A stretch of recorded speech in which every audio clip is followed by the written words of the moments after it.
Our next presenter is Professor Jan de Waal, who's visiting us from Belgium. It's wonderful to have Jan here. He's a very dear friend of ours and a long-term collaborator, and has been involved in many of our studies, just as we've been involved in many of his as well. He's a surgical intensivist where he has strong expertise in surgically associated reasons for going into the intensive care unit, and so that's where he developed a lot of his initial expertise. But he really is considered internationally to be a leader in intensive care and dose optimization research, and he's actually going to be the next chair of the European Society of Intensive Care Medicine. So it's an absolute pleasure for us to be able to host you. Yeah, thank you. Thank you, Jason. It's an absolute pleasure for me to be here. It's also been an honor so far to contribute to the different CREs in the past. The next 10 minutes, I'd like to briefly reflect on what you produce, all of you produce, how it impacts guidance in a different way, probably compared to TGs. Very different. And I think it's really important as researchers to understand how this process goes, because the information that you will produce will eventually be used to inform guidelines. Hopefully, I mean, that's, I think, our goal. Some disclosures. Through my role in the European Society, I'm also co-chair of the Executive Committee of the Surviving Sepsis Campaign Guidelines. You should be aware, because I will be using that as an example of how guidelines are currently developed. I'm sure that you will all appreciate the complexity of care for a patient who is critically ill. This is unfortunately not my ICU. This comes from a Dutch ICU, which was a much nicer picture than from my own unit.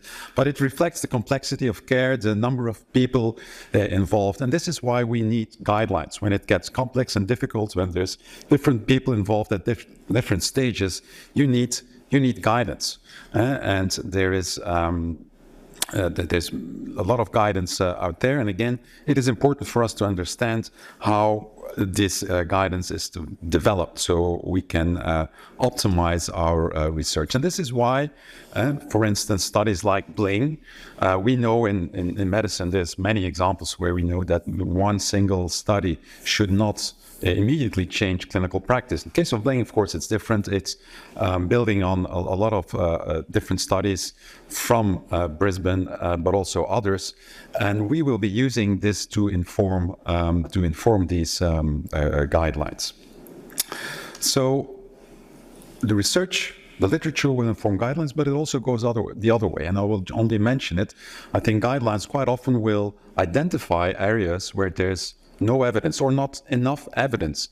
So I think it's interesting as researchers also to understand that guidelines will point you to areas where we need more information as well. Now, as specifically, how are guidelines developed? Often people think it's something like this. It's a group of people having fun, having free drinks, and then come up with some ideas and they put it down as guidelines. And I can assure you, maybe it was, I was never in one of those guidelines, unfortunately. And maybe it was like this at some point in time, but I think now it's completely different. And many guidelines, and especially guidelines that take themselves seriously, use a very structured and systematic approach.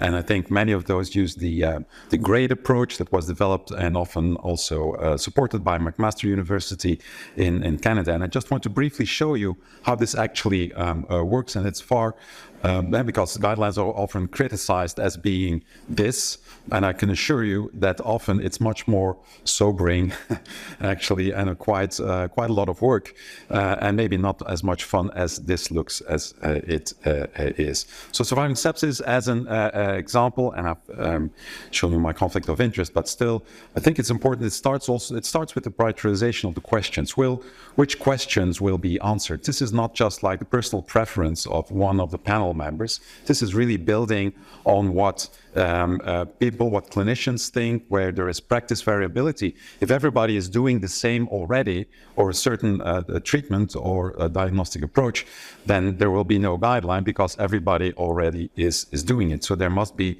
not a lot of controversy around that. It's also very important to understand the implications of guidelines, and not only for those who are at the bedside, at clinicians, but also what it implies for patients, what it implies for policymakers. We can make strong or weak recommendations, and everybody has a different perspective, but it is important to understand these different perspectives and how they are translated. And just to give you one example, that it always starts with the development of a PICO question, and the patients, the intervention, the outcomes, comparator and outcomes. And just giving you one example, this is, with these guidelines, often there come appendices that are like 200 pages long. This comes from one of those supplemental materials.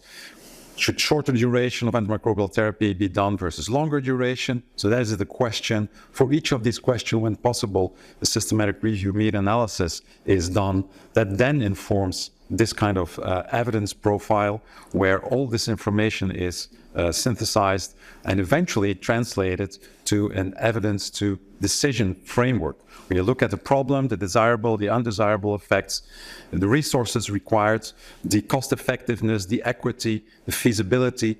All of these aspects are considered, and then the guidance on this is developed. And again, I think it's really important for us to understand.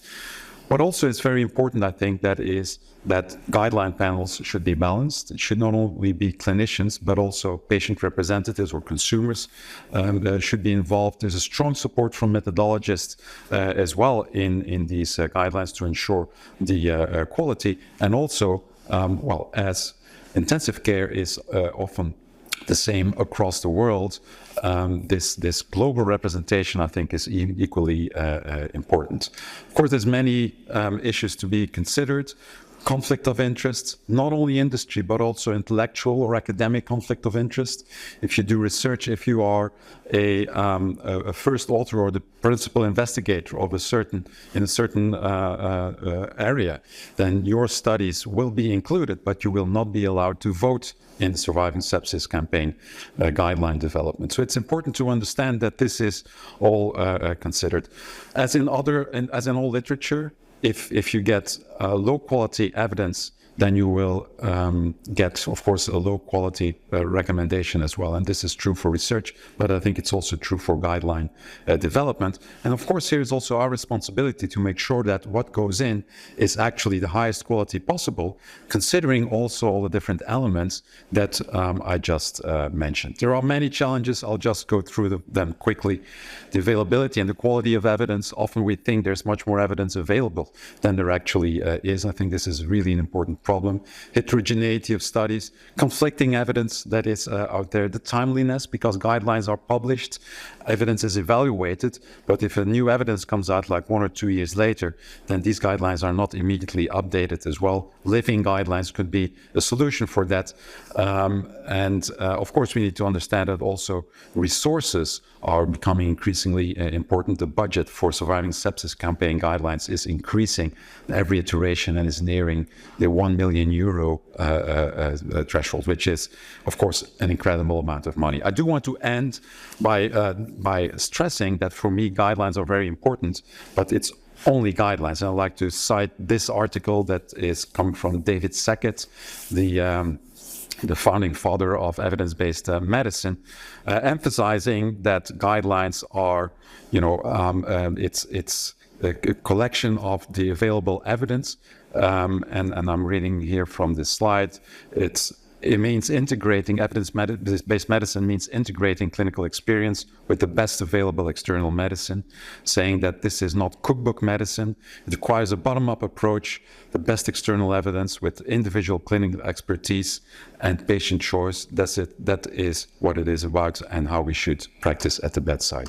So in conclusion, I think impact of research and literature is the goal, and guidelines is the way to reach it. It doesn't stop with the publication of a major study.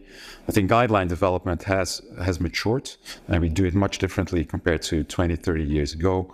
And we need, of course, clinical practice and relevant outcomes to have a high quality guidelines, and the resources, of course, are an important problem.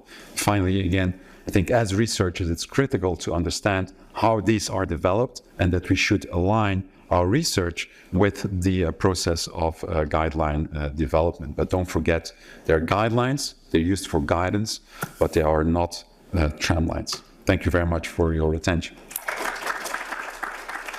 Thank